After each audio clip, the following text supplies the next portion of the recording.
आज की पंचतंत्र की कहानी है समझदार गीदड़। सुंदरवन में महाचतुर नाम का एक गीदड़ रहता था। एक दिन वह वन में घूम रहा था कि उसने एक मरा हुआ हाथी देखा।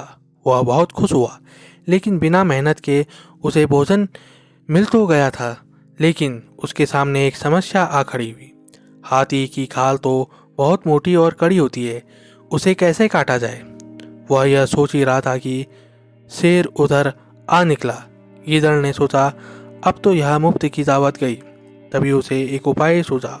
उसने शेर के सामने सिर झुका के कहा, महाराज, मैं आपके लिए बहुत देर से एक हाथी पर पहरा दे रहा हूँ, आइए भोजन कीजिए। मैं औरों का मारा शिकार नहीं खाता, यह हाथी मैं तुम्हें इनाम में देता हूँ। ऐसा कहकर शेर वहाँ से चला गया। कुछ देर बाद एक बाघ उधर से गुजरा। गीदड़ को लगा कि शेर वाली चाल इस पर सफल नहीं होगी। उसने कुछ सोचा, फिर बोला, मामा, तुम यहाँ कैसे? अभी अभी शेर इस हाथी को मारकर मुझे पहरे पर बैठाकर नहाने गया है। मुझसे उसने कहा है कि इस ओर से कोई बाघ गुजरे तो मुझे बता देना। एक बार किसी बाघ ने मेरा मारा हुआ हाथी जूठा कर दिया था। अब मैं इस वन में किसी बाघ को जिंदा नहीं छोड़ूंगा। ऐसा कह के शेर यहाँ से गया है।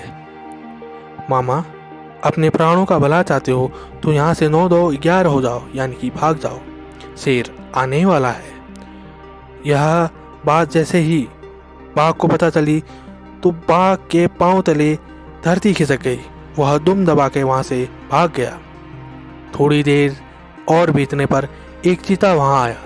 गीदड़ ने सोचा, इसकी दाढ़ें बहुत मजबूत हैं, इसी से हाथी की खाल कटवाई जाए। और फिर यह सोचकर वह चीता से बोला, आओ आओ चीता भाई, देखो तुम्हारे लिए काफ़ी भोजन है यहाँ। जब तक शेर वापस ना आ जाए जी भर कर खा लो।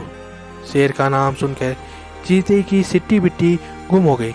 डरता हुआ वह बोला, क्या कहते हो मामा?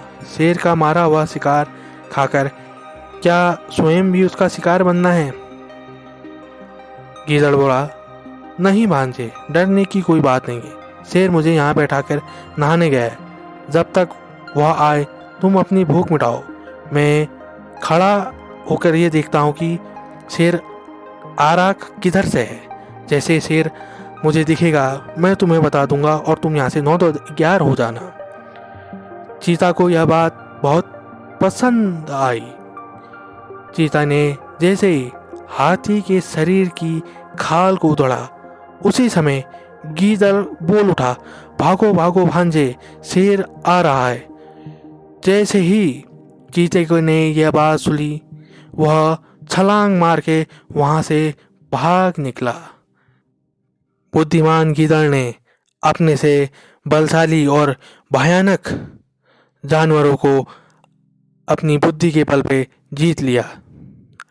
बुद्धिमान गीदड़ ने अपनी बुद्धि के बल से बिना लड़े अपने से ज़्यादा बलशाली जानवरों को जीत लिया। सच है, बुद्धिमान लोग अपने से बड़ों को नम्रता से, अपने से अधिक बलवानों को फूट डलवाकर और अपने बराबर वालों को वीरता से वश में किया करते हैं। हमारी इस कहानी से हमें यही सीख मिलती है। धन्यवाद।